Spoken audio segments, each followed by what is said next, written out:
compartir con ustedes esta mañana la palabra del Señor. No sé si está muy duro el sonido o está muy adelante. Estoy muy adelante.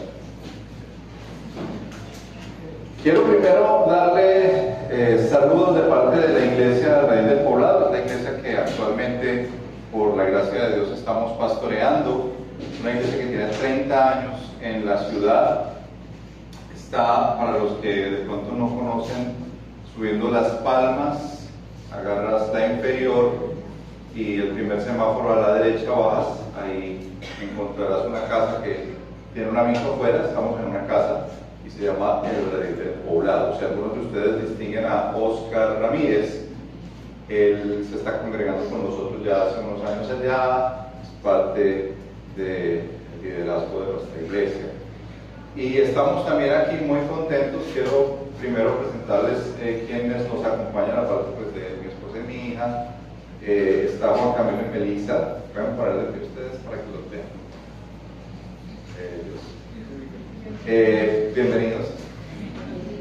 Parte de la compañía, les quiero contar rápidamente antes de estudiar la palabra que hemos hecho con nuestros queridos hermanos. Ellos son misioneros que han estado acompañándonos a plantar iglesias.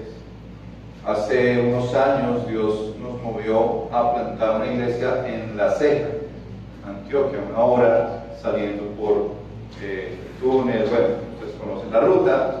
Y estos hermanos misioneros, su esposa es norteamericana, él tiene un hermoso acento bogotano, perdónenlo por eso, por favor.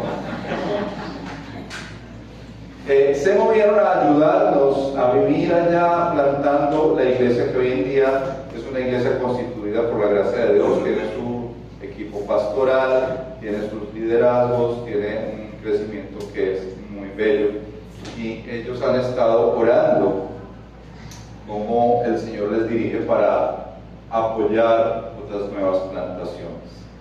Cuando el pastor Luis, el pastor de esta iglesia, que se llama Luis Salazar, me contactó porque somos amigos, hemos compartido varias veces, inclusive en algunos retiros muy especial con mi querido hermano Luis.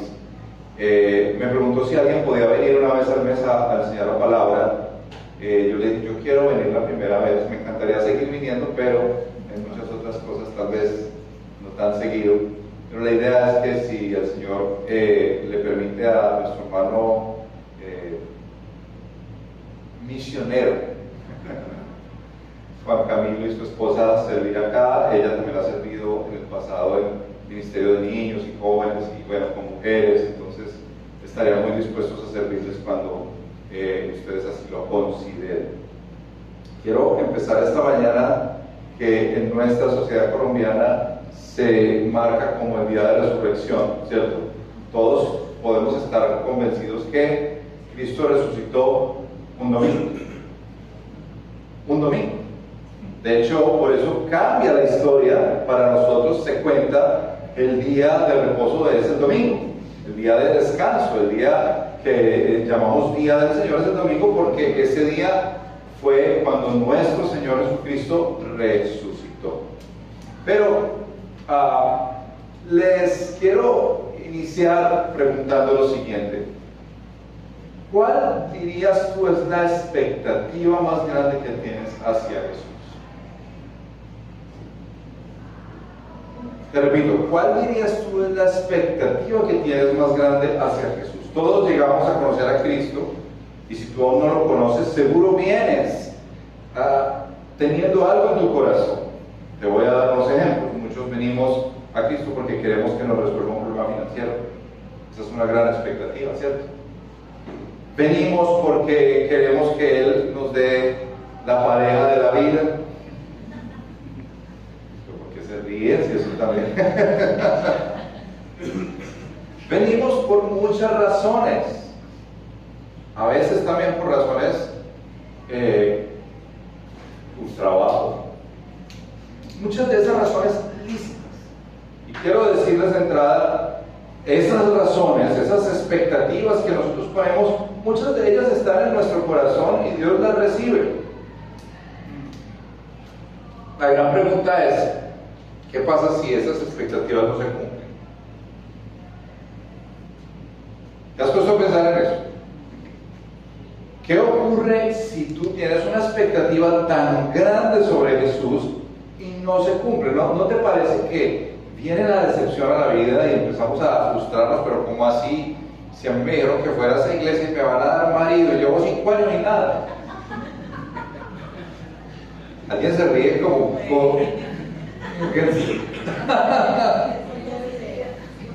pero de muchas formas llegamos a poner esas expectativas en Jesús. Esta mañana de resurrección, yo quiero invitarles a que caminemos juntos una senda que se nos narra en el Evangelio de Lucas, una senda en la que 2 hombres que fueron discípulos de Jesús, si usted ha leído, ha visto esas películas que ilustran cómo eran los discípulos, 2 discípulos caminan hacia su casa frustrados, decepcionados. Y nos va a mostrar Lucas las razones. Abran su Biblia en Lucas capítulo 24. ¿Qué versión ustedes aquí en los valles leen? La Nueva Biblia de las Américas. Lucas 24. Y miremos desde el versículo 35 hasta versículo 13 hasta 35. Lucas 24, 13 al 35. Y mientras leemos, voy a hacer algunos pares para hacer algunas aclaraciones. Lucas 24. Bueno, antes leamos los primeros 3 versículos para entender qué está pasando ahí. Dice el verso 1: pero el primer día de la semana, al rayar el alba, las mujeres vinieron al sepulcro trayendo las especias aromáticas que habían preparado. Encontraron que la piedra había sido removida del sepulcro, y cuando entraron no hallaron el cuerpo del Señor Jesús. Pero un poco más, aconteció que estando ellas perplejas por esto, de pronto se pusieron junto a ellas 2 varones en vestiduras resplandecientes. Estando ellas aterrorizadas e inclinados sus rostros a tierra, ellos les dijeron: ¿por qué buscan entre los muertos al que vive? No está aquí, sino que ha resucitado. Y las mujeres salen corriendo a hablar con los discípulos, a decirles: el Señor ha resucitado. De hecho, ese es el saludo dominical en el domingo de resurrección en todo el mundo. Uno dice: Cristo ha resucitado, y la otra persona responde: Él ha resucitado, en verdad. Entonces yo les digo: Cristo ha resucitado. Él ha resucitado. Vamos al verso 13 ahora sí, que es el que nos importa. Aquel mismo día, 2 de los discípulos iban a una aldea llamada Emaús, que estaba como a 11 kilómetros de Jerusalén. Conversaban entre sí acerca de todas estas cosas que habían acontecido. Y mientras conversaban y discutían, Jesús mismo se acercó y caminaba con ellos. Pero sus ojos estaban velados para que no lo reconocieran. Y Él les dijo: ¿qué discusiones son estas que tienen entre ustedes mientras van andando? Y ellos se detuvieron con semblante triste.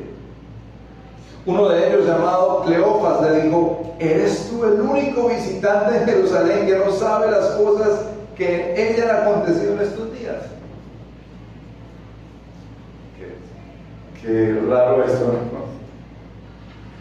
¿Qué cosas?, pregunta Jesús.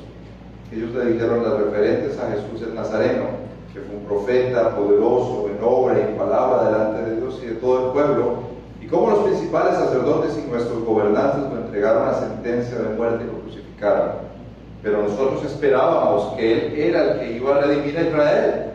Además de todo esto, este es el 3er día desde que estas cosas acontecieron, y también algunas mujeres de entre nosotros nos asombraron, pues cuando fueron de madrugada al sepulcro y al no hallar el cuerpo, vinieron diciendo que también habían visto una aparición de ángeles que decían que Él vivía. Algunos de los que estaban con nosotros fueron al sepulcro y lo hallaron tal como también las mujeres habían dicho, pero a Él no lo vieron. Entonces Jesús les dijo: oh insensatos y tardos de corazón, para creer todo lo que los profetas han dicho. No era necesario que el Cristo padeciera todas estas cosas y entrara en su gloria. Comenzando por Moisés y continuando con todos los profetas, les explicó lo referente a él en todas las escrituras. Se acercaron a la aldea donde iban y él hizo como que iba más lejos. Y ellos le insistieron diciendo: quédate con nosotros porque está atardeciendo y el día ya ha declinado. Y entró a quedarse con ellos. Al sentarse a la mesa con ellos, Jesús tomó pan y lo bendijo y partiéndolo les dijo. Entonces les fueron abiertos los ojos y lo reconocieron. Pero él desapareció de la presencia de ellos y se dijeron el uno al otro: ¿no ardía nuestro corazón dentro de nosotros mientras nos hablaba en el camino, cuando nos abría las escrituras? Levantándose en esa misma hora, regresaron a Jerusalén y hallaron reunidos a los 11 apóstoles y a los que estaban con ellos, que decían: es verdad que el Señor ha resucitado y se ha aparecido a Simón. Y ellos contaban sus experiencias en el camino y cómo lo habían reconocido al partir el pan. En un momento oramos. Señor, ponemos delante de ti nuestras vidas, como hemos empezado a dialogar. Tú conoces nuestras expectativas. También, si algunos en este lugar hemos venido ya decepcionados, por alguna razón, Señor, en la fe, yo quiero pedirte que hoy traigas la esperanza que hay en ti, en tu muerte y en tu resurrección. Que podamos, Señor, recibir de ti el cuidado y el amor y la manera en que tú corriges nuestras expectativas y sanas nuestros corazones, Señor. Te lo pedimos porque tú nos dices que podemos pedirte todas estas cosas en Cristo Jesús y tú nos las das. Así oramos esta mañana en tu nombre, Jesús. Amén. Conocida historia. Los discípulos reciben la noticia de las mujeres: Cristo ha resucitado, y ellos dudan.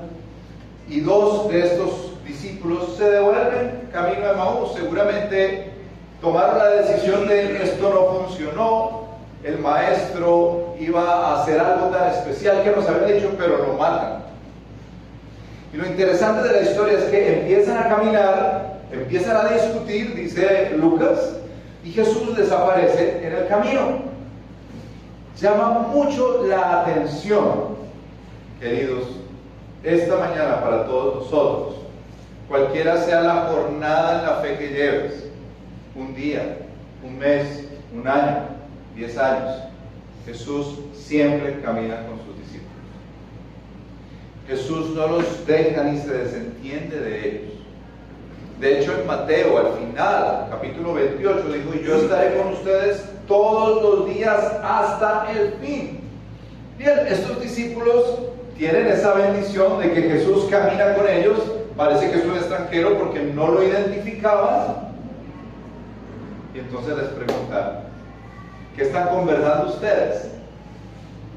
Y lo miran y le dicen: ¿y es que eres el único que no está enterado de lo que ocurrió?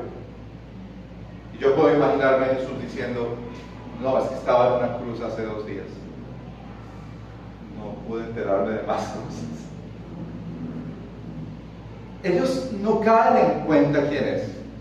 Jesús les pregunta qué cosas y ellos responden. Algo importante en este pasaje es que ellos tienen claro conocimiento. Miren, ellos dicen que era Jesús Nazareno, que fue un profeta poderoso en obra y palabra, dice el verso 19, delante de Dios y delante de todo el pueblo. Pero que los principales sacerdotes le mataron. Y mira el verso 21 tan importante, que ahí nos conecta con la pregunta inicial. Pero nosotros esperábamos que Él era el que iba a redimir a Israel. La primera sección de esta porción nos deja ver cómo Jesús tiene esa paciencia de caminar con los discípulos confundidos. Discípulos que están con su corazón enredado, turbado. De hecho, dice que están tristes. Mira cómo continúa diciendo, además de todo esto, este es el tercer día desde que estas cosas acontecieron. Ustedes notan el tono un poco decepcionante de estas palabras. Cuando estos hombres ponen esa expectativa en Jesús. Ahora, ayúdenme ustedes, esto es muy colaborativo. ¿Qué expectativas podrían tener ellos de Jesús cuando dicen que esperaban que iba a redimir a Israel? ¿Qué se imaginan? Liberarlos de la opresión de Roma. ¿No les parece que su expectativa era un poco política como la nuestra, tal vez? ¿Qué expectativa tienes ahora en las votaciones del 30 de mayo? Que llegue y haga un cambio. ¿No les parece que así era que los discípulos tenían la mirada con Jesús? Una expectativa de que, oiga, alguien que de verdad remueva todo esto, alguien que quite esa opresión, que nos quite las cargas de impuestos, que nos dé más oportunidades de estudio, que mejore la salud, todo eso para este tiempo. Su expectativa era muy temporal. Su expectativa tenía que ver más con el hoy y el ahora. Cuando hablan de redimir a Israel, querían que regresara la gloria de ese pueblo que en algún momento fue guerrero, de ese pueblo que pudo defenderse, que pudo levantar un templo a Jehová y adorarle. Ese pueblo que tenía un lugar especial de parte de Dios para el hoy y el ahora. Yo quiero empezar preguntándote a ti, ¿tus expectativas hacia Jesús son para el hoy y el ahora? ¿Son inmediatas? ¿Son para esta vida temporal? ¿O son eternas? Porque aquí va a cambiar esto. Jesús llega a los discípulos y les empieza a hacer un cambio y a redefinirles y mostrarles que la cruz era necesaria. Porque para ellos la cruz fue un fracaso. Para ellos la cruz les llevó a decepcionarse. Imagínate que tú estás siguiendo a una persona, como yo puedo saber que ustedes están siguiendo a Luis, lo quieran o no, él es el pastor, pero que en algún momento parte de la presencia del Señor, como todos nosotros. Y uno diría, pero yo esperaba que él casara a mi hijo. Pero yo esperaba que él se viniera a Medellín y fuera el pastor de esta iglesia. Pero yo esperaba. Y esa esperanza se ve frustrada. En la resurrección, queridos, el Señor viene a sanarnos de un mal que se llama expectativas. Porque muchas de nuestras expectativas no solo son temporales, sino que también son pecaminosas.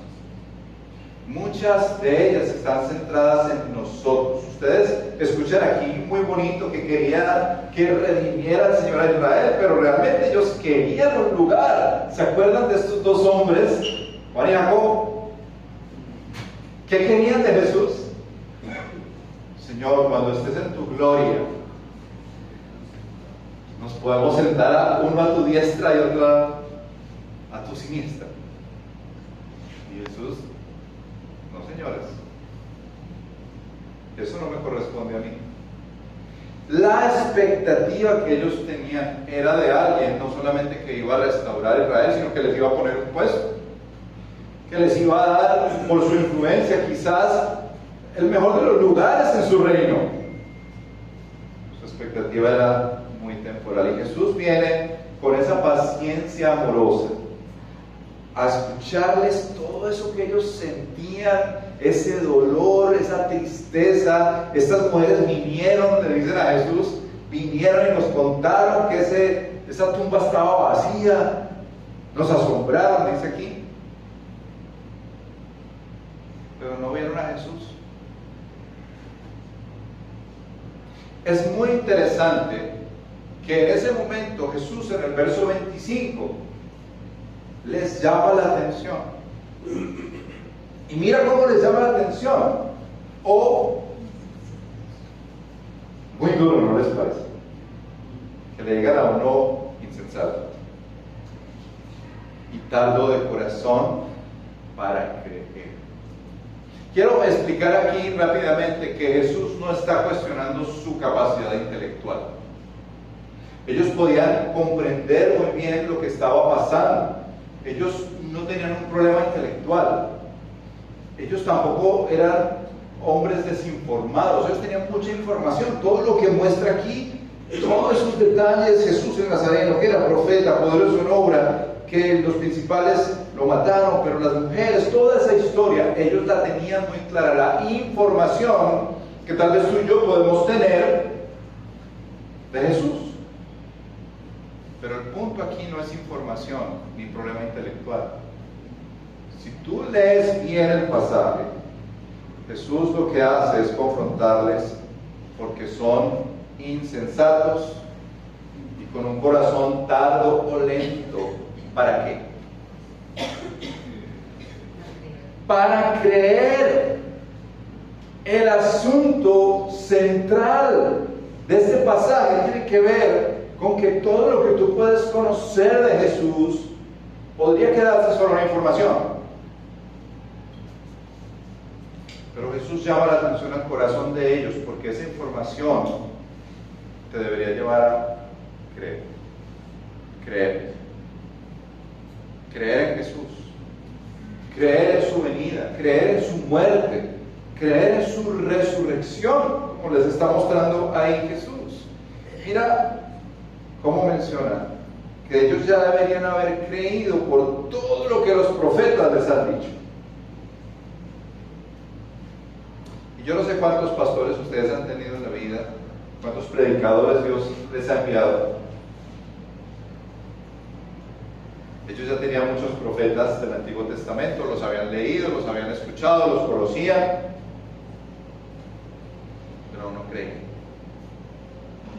Y puede ser que uno pase la vida de iglesia en iglesia, de pastor en pastor, escuchando muchos sermones. Hoy en día, en esta super era de información, tú puedes escuchar los mejores predicadores. De hecho, nuestro querido hermano Luis les predica los domingos a distancia.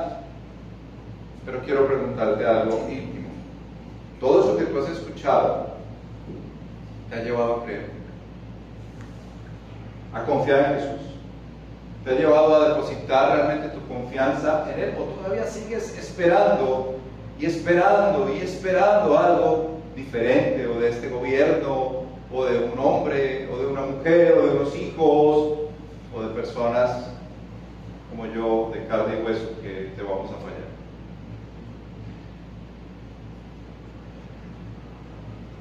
Jesús apunta a algo más profundo en el verso 26.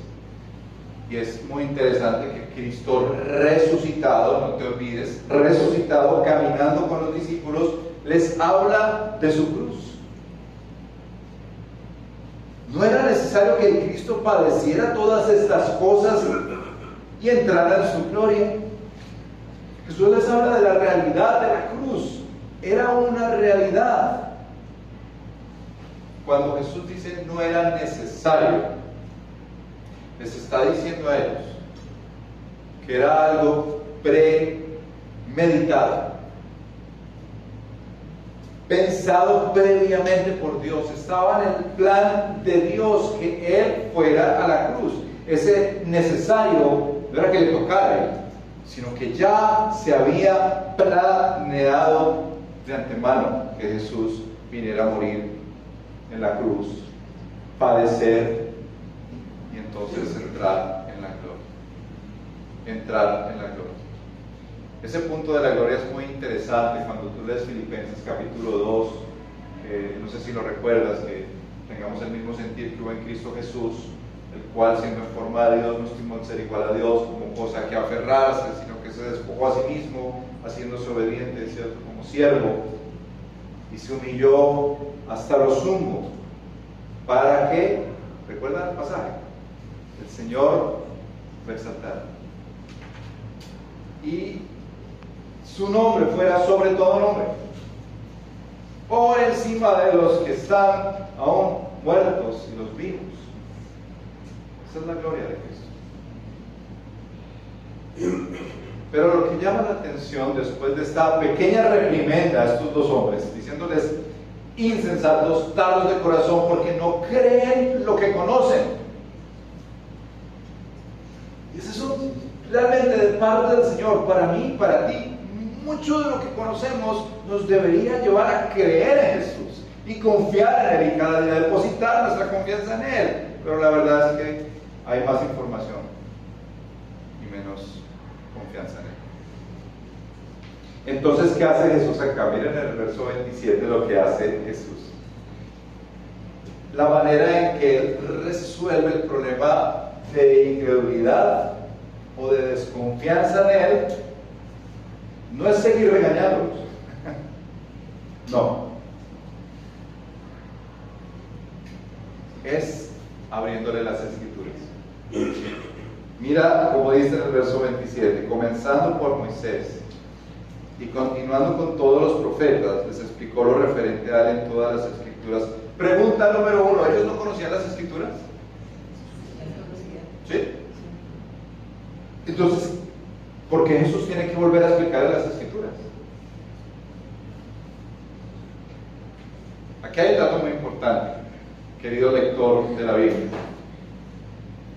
Aquí sí es como podríamos decir la Biblia dice. Volvámoslo a leer. Comenzando por Moisés, que se refiere a todo el Pentateuco, ¿cierto? Y continuando con todos los profetas, es decir, todo el Antiguo Testamento, profetas mayores y menores, les explicó lo referente a Él en todas las Escrituras. ¿Por qué este detalle no es menor? Porque todas las Escrituras del Antiguo Testamento y el Nuevo apuntan a Cristo Jesús. ¿Qué ocurre para el cristiano que le quita a Jesús la narrativa del Antiguo Testamento? Quedan muy bellas lecciones de fe, pero no apuntan a Cristo. Yo puedo imaginarme, porque él empieza a explicarles caminando. No es que se sentaron en un aula, abrió la Biblia y empezó a explicar, sino caminando, les empezó a hablar. Y puedo imaginarme cómo Jesús les diría: ustedes recuerdan cuando estaban en Egipto, el pueblo de Israel en Egipto como esclavo, que el Señor envió a Moisés y lo sacó a una tierra que fluía en leche y miel. Ustedes saben cómo fue que el pueblo de Israel pasó por el mar. ¿Quién abrió el mar? Lo abrió por pura gracia. Ustedes recuerdan a ese Moisés. Yo soy más grande que Moisés. Moisés es una sombra de lo que yo vendría a ser. Ustedes estaban esclavos en sus delitos y pecados, dice Efesios capítulo 2. Pero Cristo Jesús no solamente fue el que abrió el mar, el que nos llevó a la tierra prometida, que nos da libertad, sino que Él mismo murió por eso. Y puedo imaginarme cómo le explicaría uno y otros textos, diciéndole: todos estos textos apuntan a mí. Apuntan a mí. Por eso a los niños en las clases de escuela dominical no podemos sencillamente enseñarles hermosas lecciones de fe. Tienen que apuntar a Jesús. ¿Por qué? Porque estos pastores lo dicen. No, porque el verso 27 dice que Jesús hizo eso para curarle su incredulidad. Jesús comenzó a estos hombres que conocían el Antiguo Testamento a enseñarles a Moisés y los profetas y explicarles lo referente a Él. A Él. No nos cansaremos de predicar que toda la Biblia habla de Jesús. Desde el Antiguo y el Nuevo Testamento hay una narrativa y se llama las salvaciones del Señor por medio de su Hijo Jesucristo. Y entonces miren lo que hace este acercamiento. Verso 28: se acercaron a la aldea Jesús que hacía como que iba de lejos, ellos le insisten en que se quede, y entonces ya después de explicarles la palabra y mostrarles todo lo que decía de él, verso 30, venimos a la lección visible. Al sentarse a la mesa con ellos, Jesús tomó pan y lo bendijo y partiéndolo les dio. Entonces, en ese momento, les fueron abiertos los ojos y lo reconocieron. ¿A qué le recuerda esa escena?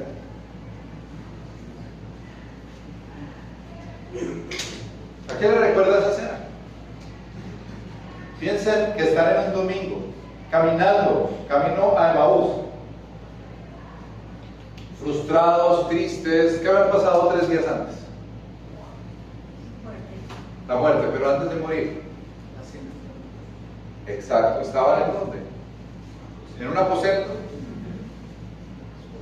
Y Jesús les repartió el pan y les habló. Ahora sí nos acordamos, ¿cierto? Este es el nuevo pacto en mi sangre. Es en ese momento visible que Jesús parte el pan y lo bendice, que estos benditos entendieron. ¡Ah! Era Él. ¡Oh! Por fin, no ardían nuestros corazones mientras Él hablaba. Por supuesto que era Él. Que Jesús, para curar la incredulidad de los cristianos, estos conocían a Jesús, primero les confronta amorosamente. Segundo, les muestra las Escrituras y muestra quién es Él en las Escrituras. Pero tercero, se revela en sus corazones. Se revela en sus corazones. Y cuando Él se revela en sus corazones, todo tiene sentido. Todo tiene sentido. ¿No les parece hermoso? Todo no cobra sentido. ¿Cómo no entendimos? Pero así, qué insensatos, qué tardos de corazón. Estábamos con el Maestro. Porque otra vez esto no es solamente de memorizar y aprender, sino de tener una experiencia con Jesús. Un encuentro con Cristo resucitado.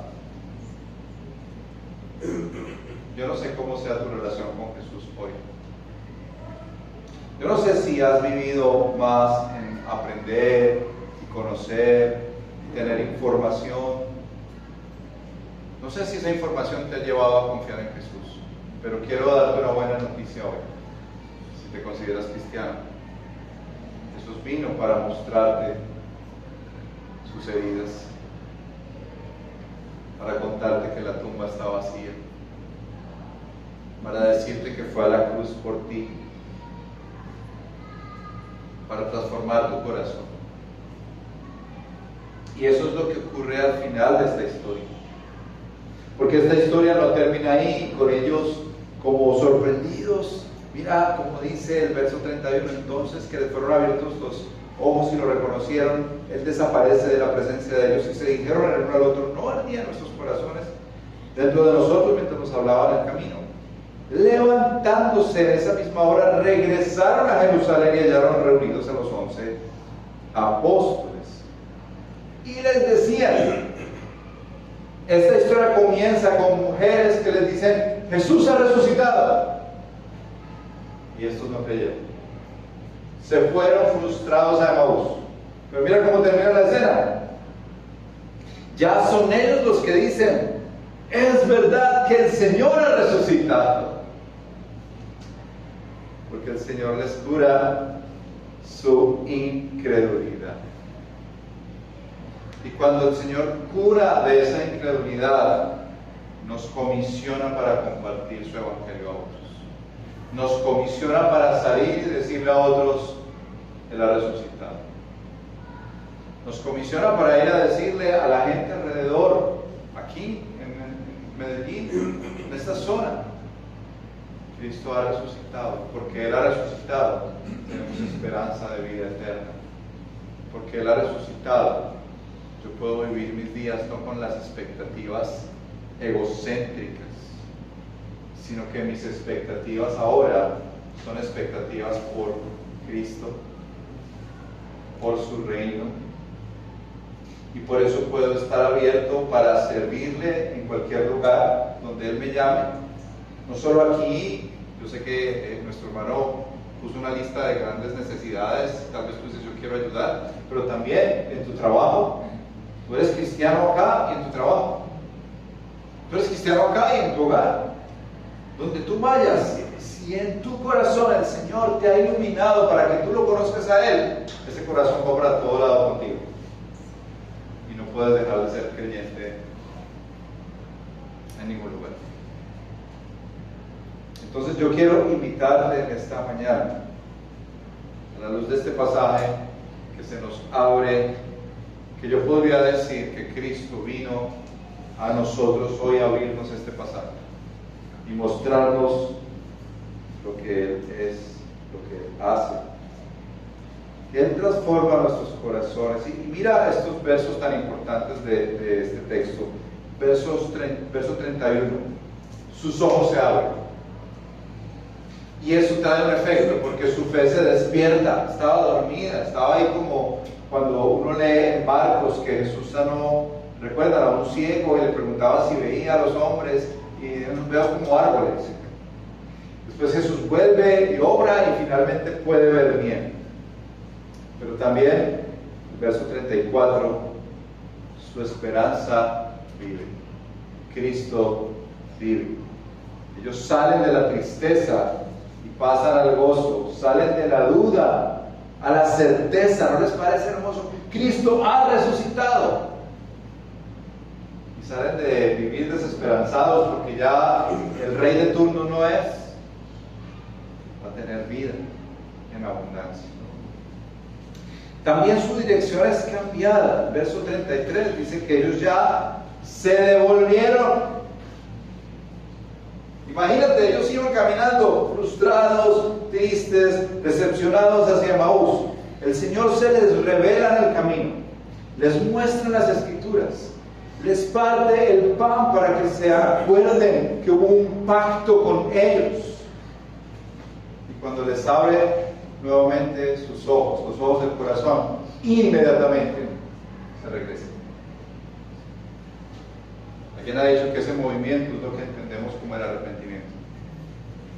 El arrepentimiento no es quedarse en Emaús diciendo sí, Señor, tenía razón. El arrepentimiento es me muevo, cambio de dirección. Y al final el mensaje de ellos es cambiado. Ya no es nosotros esperábamos. Yo tenía la expectativa que el Señor me iba a dar marido. Yo esperaba que me diera el trabajo que anhelaba. Yo esperaba que me resolviera este problema X o Y de salud relacional. Ya su mensaje es: el Señor ha resucitado.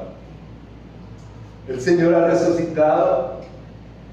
El Señor ha resucitado. Yo quiero invitarte a orar pensando en estos tres aspectos. El primero, que tú te acerques hoy creyendo en la obra de Cristo. Tienes conocimiento, pero hoy el Señor quiere que creas eso que conoces, que confíes en aquel que fue a la cruz por ti, que te da vida eterna. Si hoy fuera tu último día, yo te puedo decir, como el hombre que murió al lado de Cristo en la cruz, hoy estarás con Él en el paraíso, si confías en Jesús, si arrepientes de todos tus pecados y confías en Jesús. Si hoy es tu último día, porque nadie tiene la vida comprada, puede ser que yo mañana no esté,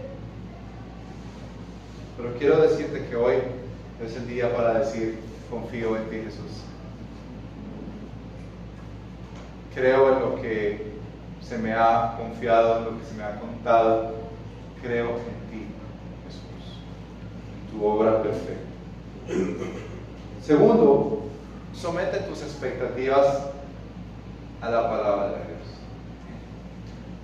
Examínate si esas expectativas realmente son bíblicas, si tienen duración eterna o son meramente temporales, egocéntricas, solo para tu bienestar y punto.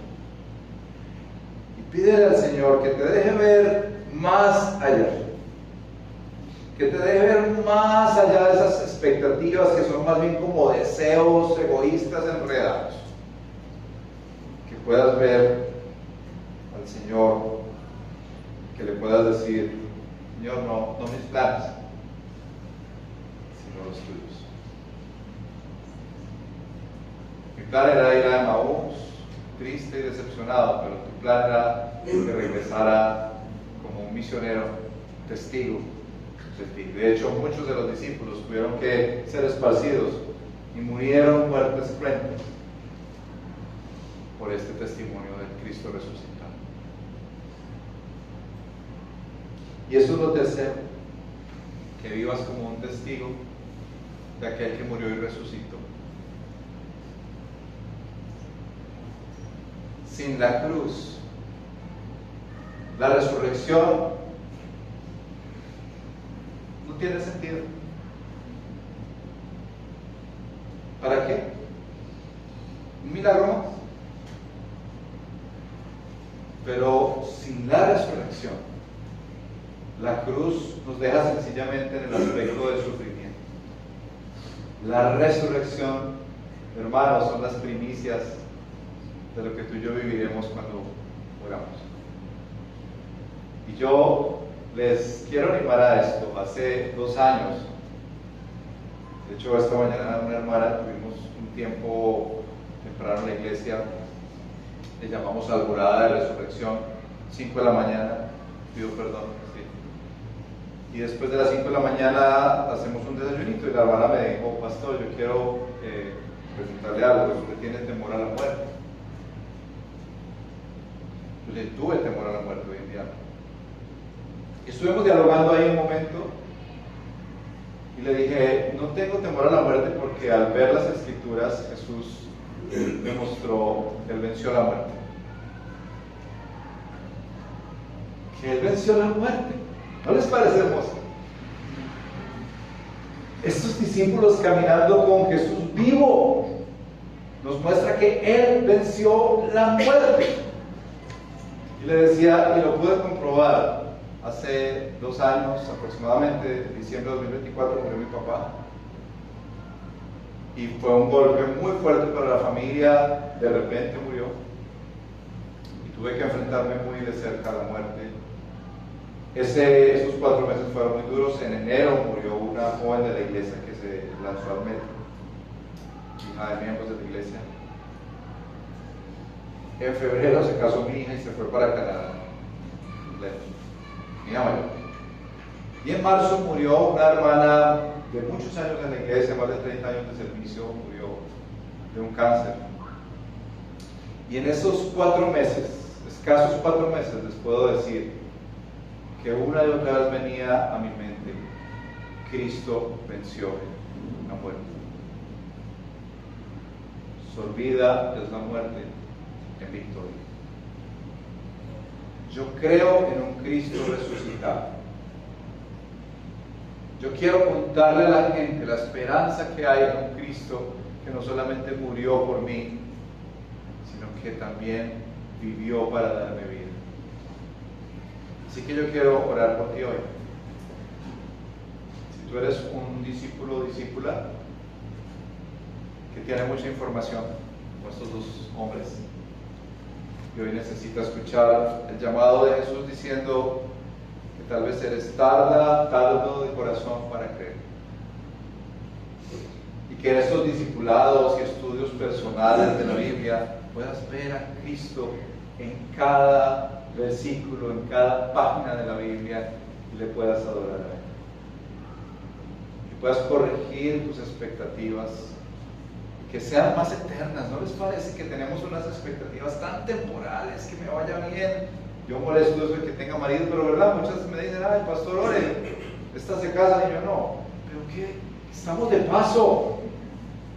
Yo no tengo hijos, estamos de paso. Que no tengo el carro, la casa que anhelo, estamos de paso. ¿No les parece que las expectativas deberían ser, Señor, este mundo se está cayendo, envíame de misionero, levántame, Señor, como un líder en la iglesia? Yo quiero compartir el evangelio en el trabajo, en la universidad. Corrige tus expectativas. Y sé enviada como testigo de Jesús. Que dice la gente, Él ha resucitado en verdad. Una última nota antes de orar, un poco chistosa. Yo les dije al principio que el domingo de resurrección nos saludamos, Él ha resucitado, y los demás responden, Él ha resucitado en verdad. ¿Eso viene muy gringo? No, viene de la Biblia. Las mujeres, las primeras que creyeron, y yo quiero animar a las mujeres en eso, las primeras que creyeron, las mujeres creyeron antes que los hombres. Ellas fueron las que fueron a contarle a los discípulos, Él ha resucitado. Y en este pasaje pasa todo un día completo. Benditos incrédulos. Y al final ellos son los que llegan a responder, es verdad que el Señor ha resucitado. No tienes que demorar, hombre, mucho tiempo para creer. Ven a Él, cree en Él. Él puede liderar tu hogar, Él puede liderar tu corazón pecaminoso, Él puede liderar tu trabajo de las maneras que no te imaginas, porque Él es Dios. Lo hizo todo para ti. Oremos, hermanos.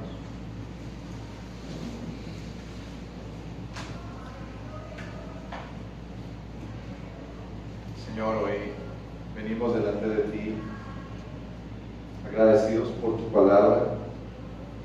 Tu palabra es verdad. Te agradecemos, Señor, por el testimonio de Lucas, quien recopiló toda esta información. Pero, Señor, sabemos que información no cambia la vida. ChatGPT no cree en ti. Pero nosotros sí podemos creer en ti, Señor. Hoy venimos delante de ti, Señor, a pedirte que nos des la gracia de creer. Quita la dureza del corazón, quita, Señor, la insensatez de conocer y conocer y conocer y no confiar en ti. Corrige nuestras expectativas, Señor. Tú sabes que como seres humanos estamos llenos de expectativas hacia los demás, hacia nosotros, hacia ti. Permítenos tener expectativas más eternas y menos temporales, Señor. Estamos de paso. Eso te pedimos, Señor. Enséñanos a vivir como testigos tuyos, con esta noticia que cambió el mundo, que cambia la eternidad de muchos, Señor. Bendice esta iglesia, Padre. Ayúdales cada día más a poner la confianza en ti y no en los hombres. Y que podamos, Señor, de una manera especial en los próximos años ver cómo tú mismo eres quien edifica en tu iglesia. No es Carlos, no es Luis, no es Juan Camilo, no es Federico, no son muchos otros siervos bellos que tú usas, sino tú, Cristo, por medio de tu Espíritu. Y un día como hoy, Señor, tú resucitaste y quisiste estar con los tuyos, por eso estamos aquí, porque tú quieres estar con tus discípulos. Es lo que más te mueve, Señor, en el corazón, amarnos, cuidarnos, corregirnos también. Por eso, si hay alguien aquí que todavía no te conoce, Señor, dale el don de la fe. En el nombre de Jesús.